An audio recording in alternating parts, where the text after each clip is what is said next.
How does a single, humiliating remark at an office party become the tipping point for a marriage? What happens when the husband, long painted as the villain, calmly delivers legal papers in full view of the protagonist's cheering crowd? Can I really call him the villain when I'm the one left exposed, holding the evidence of my own choices? Before we dive deeper into the story, I have one small request. Please subscribe, drop a like, comment, and hit that hype button to boost this channel so more people can discover these incredible stories. The champagne flute felt perfect in my hand as I surveyed the rooftop party. Downtown lights twinkled below us, and I could practically taste success in the air. This was my moment, the marketing coordinator who'd single-handedly landed our biggest client yet. Everyone was here to celebrate me, Leo Kedia Pine, though everyone called me Leo. Speech. Marina Hall, my best friend and fellow marketing maven, clinked her glass with a silver spoon. The crowd turned toward me, their faces glowing with admiration and alcohol. I loved this feeling, the attention, the respect, the way people hung on my every word. At 32, I'd worked my ass off to get here, and tonight proved it was all worth it. Thank you, everyone, I began, my voice carrying across the rooftop. 6 months ago, Damien gave me an impossible deadline to land Morrison Industries. Everyone said it couldn't be done. I paused for effect, letting my eyes find Damien Holt, our charismatic CEO, who was leaning against the bar with that trademark smirk. The crowd murmured appreciatively. I felt electric. But here we are, celebrating a $2 million contract. The cheers erupted, and I basked in the sound. This was what I lived for. Recognition, validation, proof that I was exceptional. That's when I noticed Owen standing awkwardly by the appetizer table, looking completely out of place in his rumpled khakis and polo shirt. My husband of 8 years, the high school history teacher who'd rather grade papers than network. He was checking his phone again, probably calculating how soon he could escape. Of course, I couldn't have done this without my support system, I continued, gesturing toward Owen. Even if some people think business parties are torture. Laughter rippled through the crowd. Seriously, look at him, standing there like a wrinkled prune, counting the minutes until he can go home and watch his history documentaries. The laughter got louder. I felt a rush of power, of connection with my audience. This was my crowd, my world, and Owen just didn't fit. Leo, you're terrible, Marina giggled, raising her glass higher. Owen's face had gone pale, but he managed a tight smile. I barely noticed. I was too busy riding the wave of approval from my colleagues. But that's what makes us work, I said, winking at the crowd. Beauty and the beast, ambition and, well, let's just say someone has to keep the home fires burning while I conquer the corporate world. More laughter. Someone whistled. I felt invincible. That's when Damien approached, his presence commanding even in this crowd of admirers. At 40, he had that silver fox thing going. Confident, successful, magnetic, everything Owen wasn't. Leo deserves more than a toast, Damien announced, his voice cutting through the chatter. She deserves proper recognition. Before I knew what was happening, his hands were on my waist, pulling me close. The kiss was brief, but unmistakable. Not quite romantic, but definitely more than professional. The crowd erupted in cheers and wolf whistles. Now that's a power couple, someone shouted. I laughed, playing it off, but I could feel the electricity between Damien and me. This was what success felt like, being wanted by someone who matched my ambition, my drive, my refusal to settle for ordinary.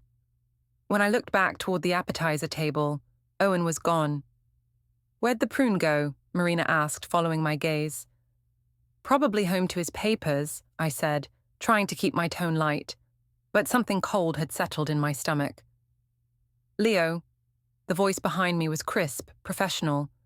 I turned to find Priya Singh, our HR manager, looking distinctly uncomfortable. Could I have a word? The party continued around us as Priya led me to a quieter corner of the rooftop. Her expression was serious, which seemed ridiculous given the celebratory atmosphere. "Leo, I need to address what just happened," she began carefully. "What do you mean?" I kept my voice innocent, though I had a sinking feeling I knew where this was going. "The interaction with Damien, and some of the comments about your husband. I'm concerned about perception." "Perception?" I laughed, but it came out sharper than intended. "Priya, we just landed a massive deal. Everyone's celebrating. A friendly kiss and some harmless jokes hardly constitute a crisis. I understand tonight is special, but we need to be mindful of professional boundaries. And the way you spoke about your husband..." She paused, choosing her words carefully. "It could be seen as inappropriate." Heat flashed through me. Here I was, having the best night of my professional life, and she wanted to lecture me about boundaries. "Owen's fine," I said firmly. "He knows I was just having fun. He's not as fragile as everyone seems to think." Priya's expression remained concerned. "I'm not questioning your marriage, Leo. I'm talking about workplace dynamics. The kiss, the comments. It all gets complicated when it involves the CEO." "Are you suggesting I did something wrong?" My voice had an edge now, because I'm pretty sure landing our biggest client gives me some leeway to celebrate however I want. "I'm suggesting we all need to be careful about optics," Priya replied evenly. "That's all."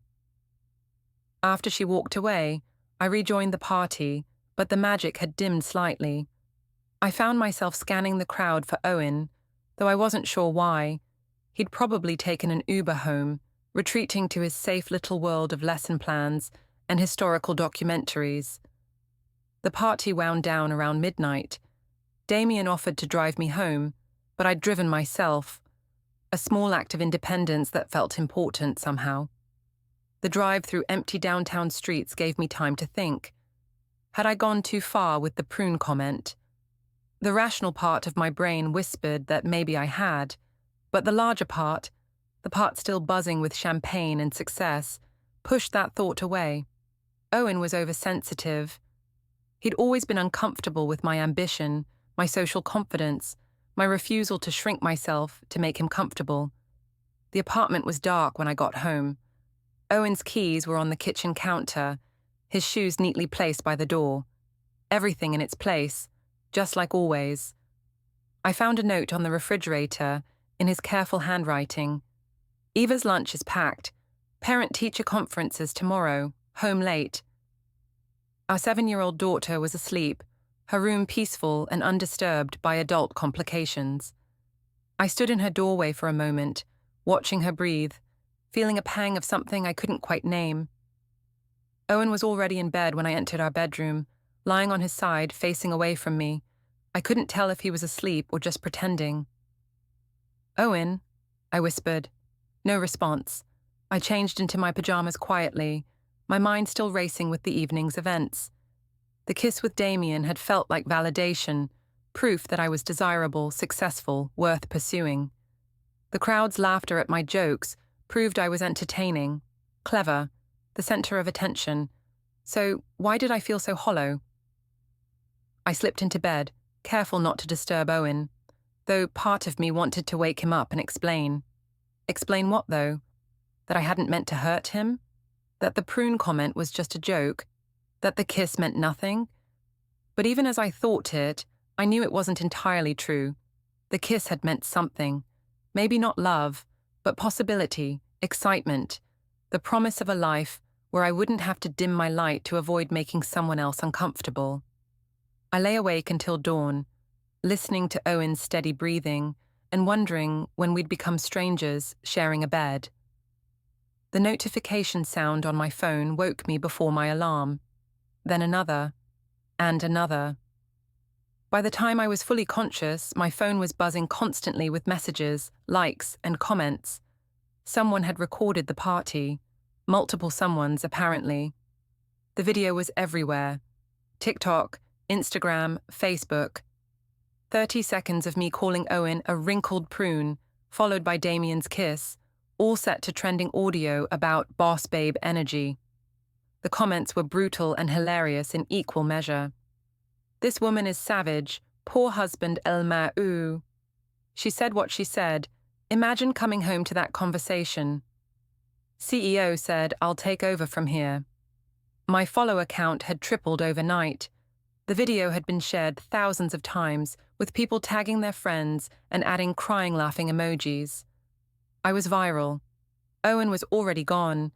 I could hear the shower running in Eva's bathroom, which meant he was getting her ready for school. His side of the bed was made with military precision, like he'd never been there at all. I scrolled through the comments, feeling a mixture of exhilaration and dread. This was fame, real recognition. People were calling me hilarious, savage, iconic. But underneath the praise were darker comments that made my stomach twist. Emotional abuse much? That man needs to run. This is why marriage is dead. She's cheating 100%. I deleted the negative ones and focused on the positive. This was just jealousy, people projecting their own insecurities onto my success. Owen would understand, once he saw how much attention this was getting. This could be good for both our careers. Him as the supportive husband of a viral sensation, me as the marketing genius who knew how to create buzz. Eva appeared in the doorway, already dressed in her school uniform, backpack on her shoulders. "Mommy, why is Daddy making breakfast?" she asked. "What do you mean, sweetheart?" "He's making pancakes. He only makes pancakes when someone's sad." Before I could respond, she was gone, her footsteps pattering down the hallway. I heard the low murmur of Owen's voice, then Eva's higher pitch responding. They sounded distant, muffled, like they were speaking in another room, even though they were just in the kitchen. I threw on a robe and joined them. Owen was indeed making pancakes, his movements efficient and practiced. He'd already packed Eva's lunch, set out her vitamins, and filled her water bottle, the picture of domestic competence. "Morning," I said brightly, trying to gauge his mood. "Morning." His voice was neutral, polite, the tone he used with strangers. Eva climbed onto her stool at the kitchen island, swinging her legs. "Mummy, why were people laughing at Daddy?" My blood went cold. "What do you mean, baby?" "At school pickup yesterday, Mrs. Henderson showed Mrs. Garcia something on her phone, and they were laughing. Then they saw Daddy and got quiet." Owen's shoulders tensed, but he didn't turn around. He just kept flipping pancakes with mechanical precision. "Sometimes adults laugh about silly things," I said carefully. "It doesn't mean anything important." But Eva was 7, not stupid. She looked between Owen and me with those perceptive eyes that missed nothing. "Are you and Daddy fighting?" "Of course not," I said quickly. "Daddy and I are fine." "Right, Owen." He finally turned around, and the look in his eyes made my breath catch. It wasn't anger. Anger I could have handled. It was something much worse. Disappointment, resignation, like he was looking at a stranger who'd let him down. "Right," he said quietly. "We're fine." But we weren't fine, and Eva knew it. She ate her pancakes in silence, while I checked my phone obsessively, watching the numbers climb. 20,000 views, 50,000. The dopamine hit was incredible. After Owen left to take Eva to school, I called Marina. "Girl, you are everywhere," she squealed before I could even say hello. "I've been fielding calls all morning. Entertainment Tonight wants to interview you. BuzzFeed wants to do a piece on viral marketing genius. This is huge." "I know, it's crazy," I laughed, but something felt off. "Did you see some of the comments, though? People are being really harsh about Owen." "Fuck those people," Marina said dismissively. "They're just jealous because you have the balls to say what everyone's thinking. How many women are stuck with boring husbands they can't even joke about? You're living authentically." "But some of them are saying I'm abusive, that I'm cheating." "Leo," Marina's voice got serious, "you cannot let random internet trolls dictate your life. You did nothing wrong. You made a joke at a party. You got a congratulatory kiss from your boss. If Owen can't handle being married to a successful woman, that's his problem." She was right, of course. I was overthinking this, letting strangers' opinions get in my head. Owen would come around once he realized this could be good for both of us. The rest of the morning flew by in a blur of notifications and interview requests. Damien texted around 10. Saw the video. You're a natural star. Coffee later. I stared at the message for a long time before responding. Sounds perfect. We met at the trendy cafe near the office, the kind of place where people went to be seen. Damien was already there when I arrived, looking impossibly put together in his tailored suit and expensive watch. The woman of the hour, he said, standing to kiss my cheek. The gesture felt loaded with meaning. I can't believe how crazy this has gotten, I said, sliding into the seat across from him. I can. You're magnetic, Leo. The camera loves you. People respond to your energy. This is just the beginning. The beginning of what? He leaned forward, his eyes intense. Your real career. Marketing is just the starting point. You could be doing speaking engagements, consulting, maybe even your own company. You have that rare combination of intelligence and charisma that can't be taught. The words washed over me like warm honey. This was what I'd been waiting for my whole life. Someone who saw my potential, who believed I was destined for more than suburban mediocrity. What about Owen? The question slipped out before I could stop it. Damien's expression didn't change, but something flickered in his eyes. What about him? He's struggling with all this attention. Leo. Damien reached across the table and covered my hand with his. Successful people often have to make difficult choices about who they keep in their lives. Not everyone can handle being with someone who refuses to play small. His touch sent electricity up my arm. This was dangerous territory, but I didn't want to pull away. I love my husband, I said, though the words felt strange in my mouth. I'm sure you do, but love isn't always enough. Sometimes we outgrow people. Sometimes we have to choose between making others comfortable and living our truth. When I got home that afternoon, Owen was in his study, grading papers. He looked up when I entered, and I was struck again by how tired he looked. When had those lines appeared around his eyes? How was your day? I asked, trying to sound normal. Fine. Eva has soccer practice at 4. I'll take her. Owen, can we talk about last night? He set down his red pen and looked at me fully for the first time in days. What about it? The video, the comments, all of it. I know you're upset. Am I? The question caught me off guard. Aren't you? I'm tired, Leo. I'm tired of being the punchline. I'm tired of being treated like an accessory to your success. I'm tired of pretending this is normal. What's not normal about it? I made a joke. People laughed. That's what happens at parties. You called me a wrinkled prune in front of your entire office. Then you kissed another man. Now it's on the internet for everyone to see, including my students, my colleagues, our daughter's friends' parents. It wasn't a kiss-kiss. It was celebratory, professional. Owen stared at me for a long moment. Do you hear yourself? What's that supposed to mean? It means I don't think you even know what's true anymore. He went back to grading papers, effectively ending the conversation. I stood there for several minutes, waiting for him to look up again, to engage, to fight with me properly. But he just kept marking essays with quiet concentration, like I wasn't even there. That night, I posted a follow-up video addressing some of the criticism. I kept it light, funny, explaining that Owen and I had a relationship built on humor and mutual respect. The comments were mostly supportive, though a few people seemed skeptical. Owen watched me film it from the kitchen doorway, his expression unreadable. Feel better? He asked when I finished. It's called damage control. Is that what this is? I didn't answer. I wasn't sure I knew anymore. The HR meeting was scheduled for 9 a.m. sharp. Priya's email had been polite but firm. Follow-up conversation regarding workplace conduct and social media presence. I'd spent an hour getting ready, choosing my power outfit, the navy blazer that made me look authoritative, the heels that added 3 inches to my confidence. Damien was already in Priya's office when I arrived, looking relaxed in his chair like he owned the place, which technically he did. Leo, please sit, Priya said, gesturing to the chair beside Damien. I wanted to discuss the video from Friday's party and its impact on our workplace environment. What impact? I asked, though I kept my voice professional.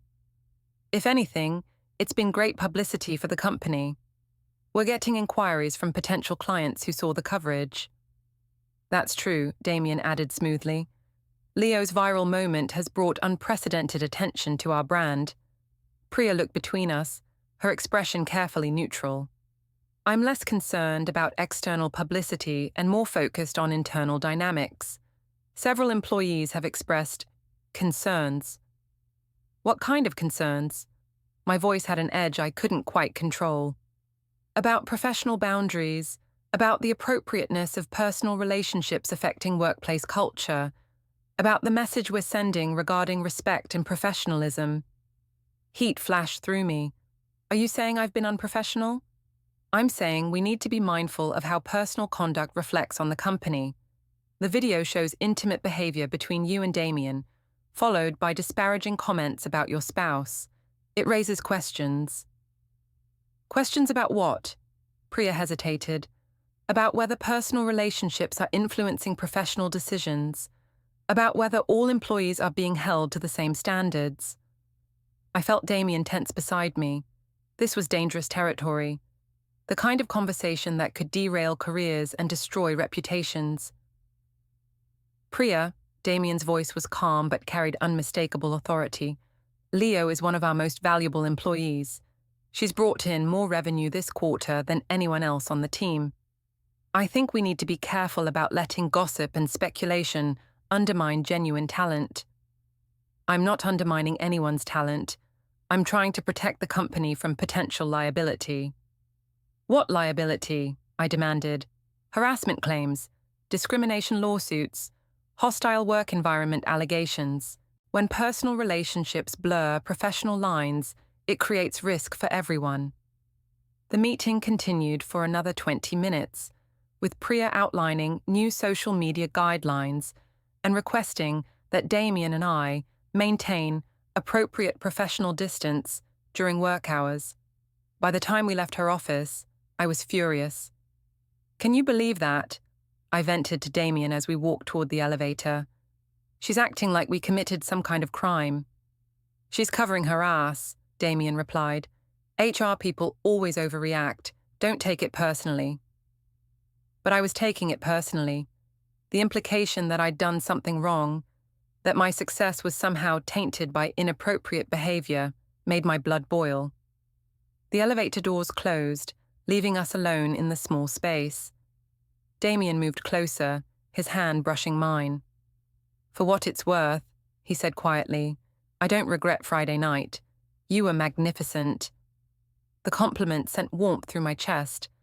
This was what I needed.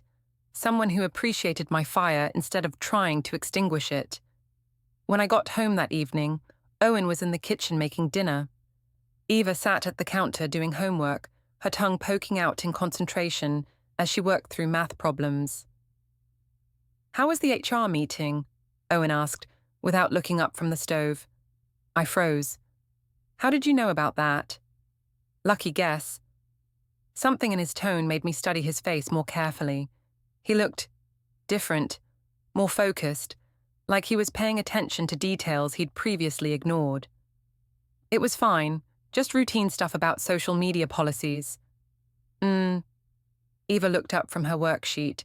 Mummy, why do people keep talking about the video? What video, sweetie?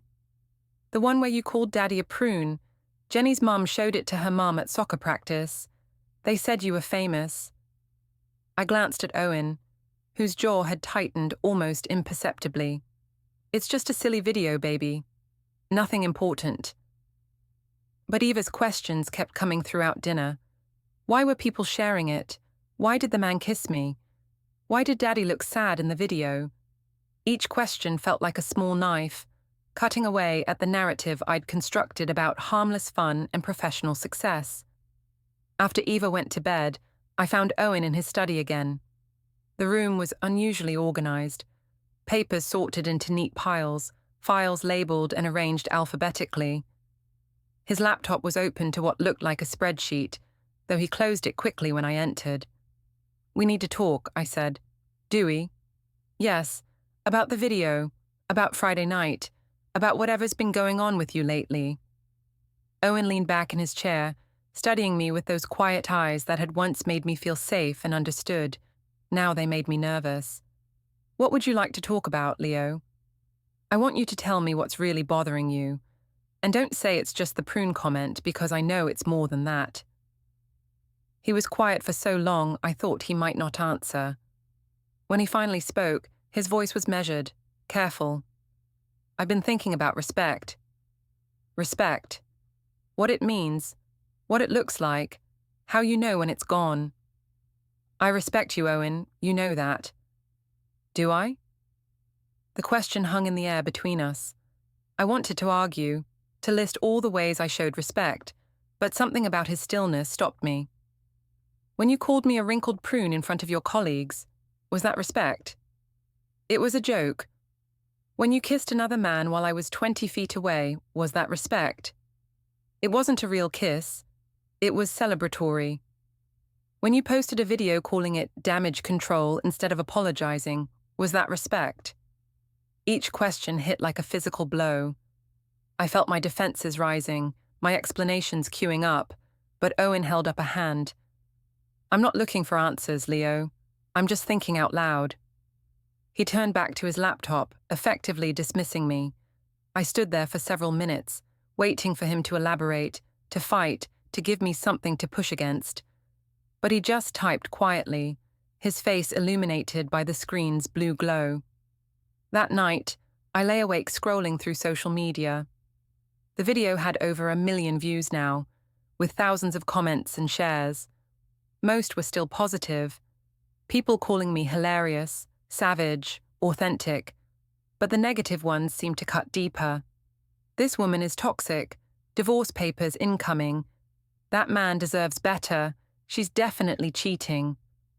I started blocking the negative commenters, but there were too many. For everyone I blocked, 2 more appeared. The algorithms seemed to be feeding me the worst responses, the ones that questioned my character, my marriage, my worth as a person. Around 3 a.m., I got a text from Marina. Stop reading the comments. Haters gonna hate. You're a queen. But I couldn't stop. Each criticism felt like a challenge to my carefully constructed self-image. I wasn't toxic. I was ambitious. I wasn't disrespectful. I was confident. I wasn't cheating. I was successful and attractive and allowed to enjoy that success. When I finally fell asleep, I dreamed about drowning in an ocean of comments, each one pulling me deeper underwater while Owen watched from the shore, taking notes on a clipboard. I woke to find his side of the bed empty and perfectly made, like he'd never been there at all. The birthday lunch was supposed to be a fresh start. My mother had insisted on celebrating at Chez Laurent, the upscale French restaurant downtown, where cloth napkins and crystal glasses made everything feel civilized and proper. I'd chosen my outfit carefully. A cream-colored dress that photographed well, understated jewelry that suggested success without ostentation. Owen arrived separately, citing a morning meeting with a parent. When he walked into the restaurant, I was struck by how handsome he looked in his navy blazer and pressed khakis. For a moment, I remembered why I'd fallen for him in college. That quiet confidence, the way he moved through the world without needing to announce his presence. Eva bounced between us excitedly, clutching a handmade card for her grandmother. She'd drawn our family in crayon, me in a yellow dress, her in purple, and Owen. Owen was barely visible, a grey figure in the background, so faint he almost disappeared into the white paper. Look what Eva made, I said, showing the drawing to my mother and Aunt Yelena. Yelena, never one for subtlety, held the drawing up to the light. Interesting artistic choices, she said dryly. Very symbolic. My mother shot her sister a warning look. It's beautiful, sweetheart, she told Eva. You're such a talented artist. But I could see the concern in her eyes as she studied the faded figure that was supposed to be Owen. Lunch started pleasantly enough. We ordered wine, shared appetizers, made small talk about Eva's school and my mother's book club. But I could feel the undercurrent of tension, The way conversations died just a beat too quickly. The way people's eyes kept flicking between Owen and me. "So Leo," Yelena said as our entrees arrived, "I saw your little video online." My fork paused halfway to my mouth. "Oh, that. It's been crazy how much attention it's gotten." "Crazy is one word for it." "Yelena," my mother warned. "What?" "I'm just saying, in my day, we didn't air our dirty laundry for the whole world to see."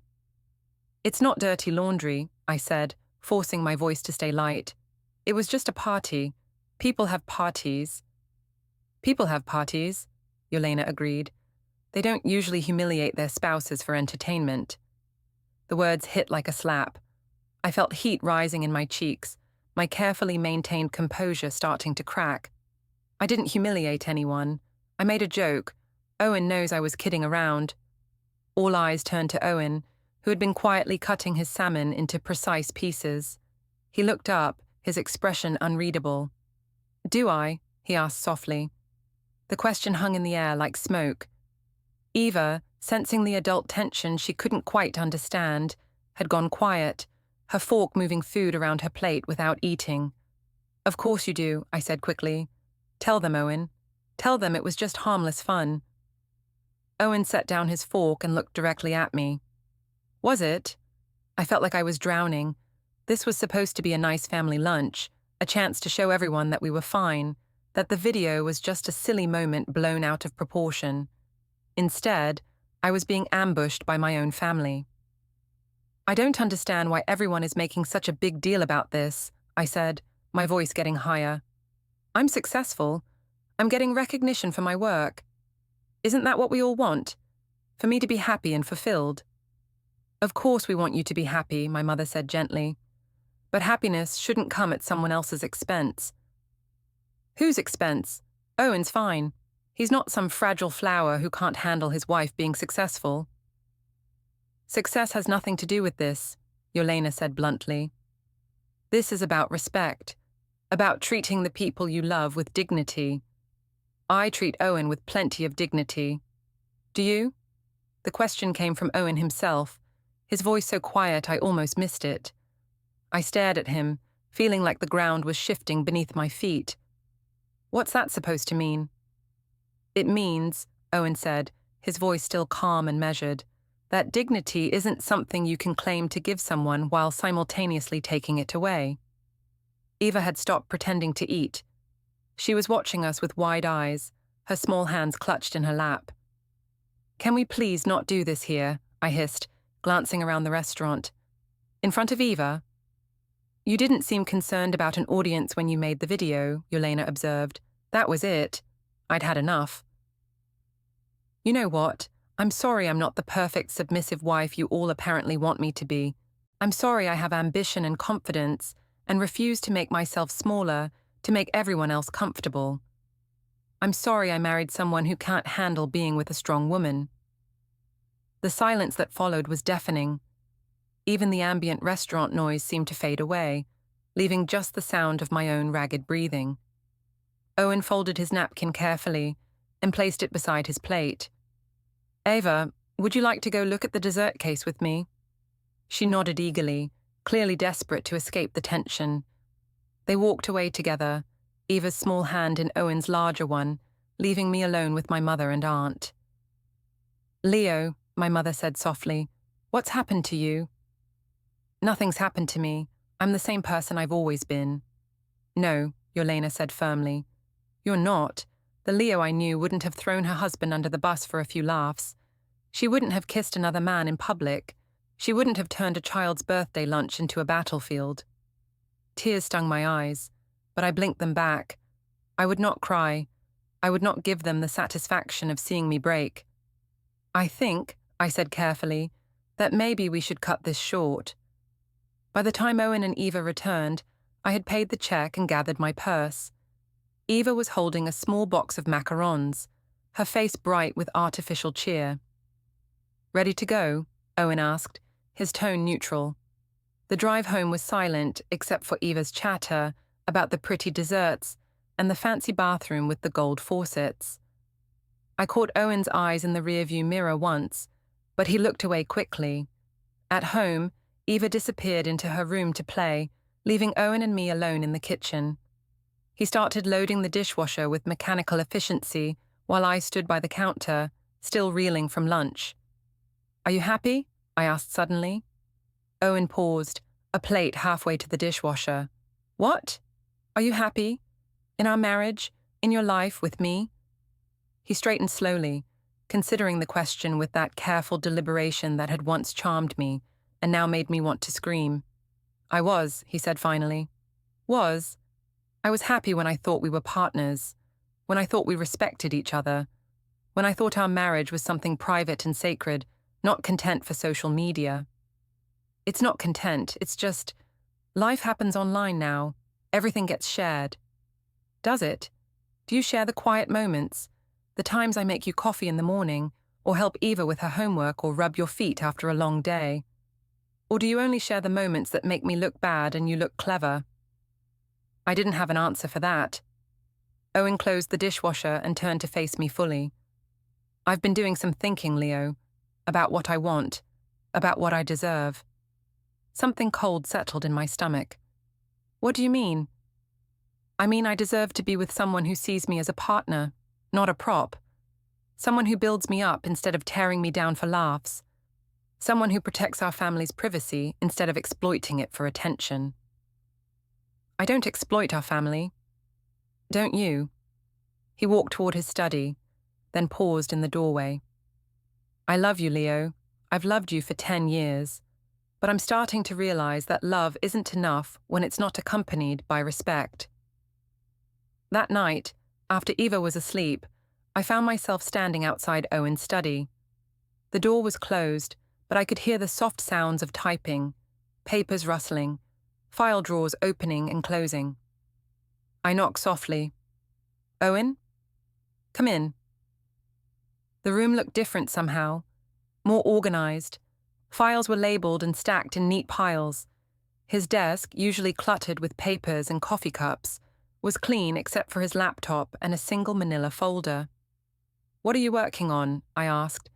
"Just organizing some things, getting my affairs in order." The phrase sent a chill through me. "What kind of affairs?" Owen looked at me for a long moment, his expression unreadable. The kind that should have been organized a long time ago. I wanted to ask more questions, but something about his demeanor warned me off. Instead, I said goodnight and went to bed, where I lay awake listening to the sounds of him moving around downstairs. Footsteps, drawers opening, the quiet hum of the printer running. When I woke the next morning, Owen was already gone. There was a note on the kitchen counter in his careful handwriting. "Eva's lunch is packed, meeting after school, home late." I stared at the note, trying to decode its meaning. What kind of meeting? With whom? Why was he being so secretive? But when I tried to call him, it went straight to voicemail. And for the first time in our marriage, he didn't call me back. The investor dinner was supposed to be my coronation. 3 weeks of preparation had gone into this night, the presentation that would secure our Series B funding, the networking that would cement my reputation as a rising star in the marketing world, the dress that cost more than Owen's monthly salary, but photographed like a dream. Damien had insisted I be the one to present our client acquisition strategy to the potential investors. "You're the secret weapon," he'd said, his hand lingering on my shoulder. "They need to see the talent that's driving our success." I stood in our bedroom, applying the final touches to my makeup, when Owen appeared in the doorway. He was dressed casually, jeans and a button-down shirt, like he was going to grade papers, not attend the most important night of my career. "You're not coming?" I asked, though part of me was relieved. I wasn't invited. "I could have brought you as my +1. Owen leaned against the door frame, his expression thoughtful. "Could you?" The question caught me off guard. "What do you mean?" "I mean, would you have wanted me there? The boring high school teacher who doesn't understand your world. The wrinkled prune who might embarrass you in front of important people." Heat flashed through me. "That's not fair." "Isn't it?" We stared at each other in the mirror's reflection. I looked polished, powerful, ready to conquer the world. Owen looked tired, older somehow, like the past month had aged him years. "I have to go," I said finally. "We'll talk when I get home." "Will we?" Something in his tone made me turn around, but Owen was already walking away. I heard his footsteps on the stairs, the front door closing, the sound of his car starting in the driveway. The hotel ballroom was spectacular. Crystal chandeliers, floor-to-ceiling windows overlooking the city, tables draped in white linen and adorned with elaborate centerpieces. The investors were exactly what I'd expected. Older men in expensive suits, a few sharp-eyed women in designer dresses, everyone radiating the kind of confidence that came from having serious money. I worked the room like I was born for it, making connections, sharing carefully rehearsed anecdotes about our company's meteoric rise, positioning myself as the marketing genius behind our success. The attention was intoxicating. "Leo Pine," I said, extending my hand to a silver-haired man who looked like he'd stepped off the pages of Forbes. "I'm the one who landed the Morrison Industries account." "Ah, the viral sensation," he replied with a knowing smile. "My daughter showed me your video. Quite the performance." I laughed, playing it off as a charming quirk. Sometimes success comes in unexpected packages. The presentation went perfectly.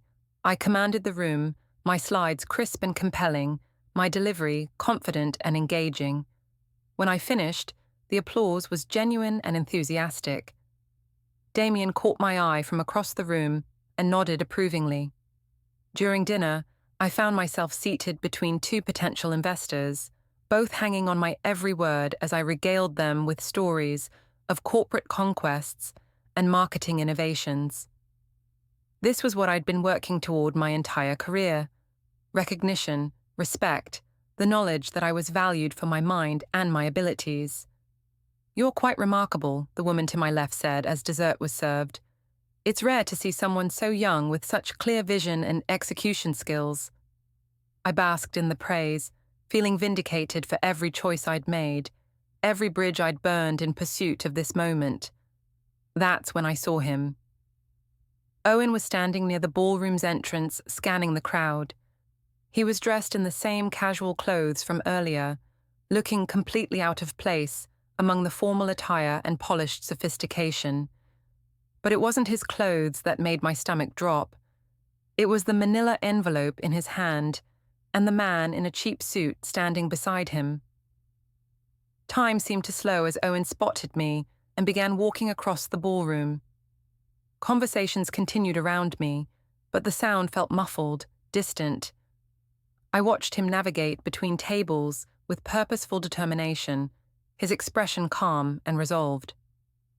"Leo Pine?" The man in the cheap suit had reached our table first. "Yes?" "You've been served." The envelope landed on the white tablecloth with a soft thud.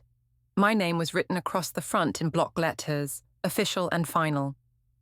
The conversations around me died.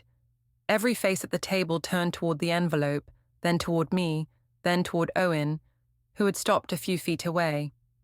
"What is this?" I asked, though I already knew. "Divorce papers," Owen said quietly. "Custody arrangements, financial disclosures. Everything's been filed with the court." The ballroom felt like it was spinning.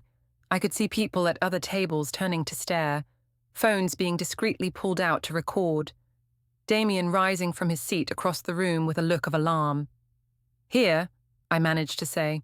"You're doing this here?" "You like an audience," Owen replied, his voice steady and calm. "I thought you'd appreciate the setting." Owen had me served with divorce papers at the biggest night of my career, turning my professional triumph into a public execution of our marriage. While I stood there crying under the eyes and phones of investors, he calmly reminded me that I'd spent months warning him I didn't care. Every joke, every reel, every time I chose my brand over our family. Damien's first reaction was to worry about the company, not me, and that was my first real clue how messed up my priorities had become. When I got home, Owen was already half moved out, having quietly planned everything since the first viral video. Custody schedule, new place, even shielding Eva from seeing the final blow-up. He told me he'd waited 3 weeks for a real apology and some recognition of what I'd done, and instead, I'd turned our marriage into content. I said I loved him. He believed me, but he also knew I loved my image more. By dawn, videos of my humiliation were everywhere, comments gloating over the wrinkled prune wife finally getting what she deserved. In one night, I'd probably lost my husband, my marriage, and my career. The only thing I still had, ironically, were the followers I'd sacrificed everything else to impress.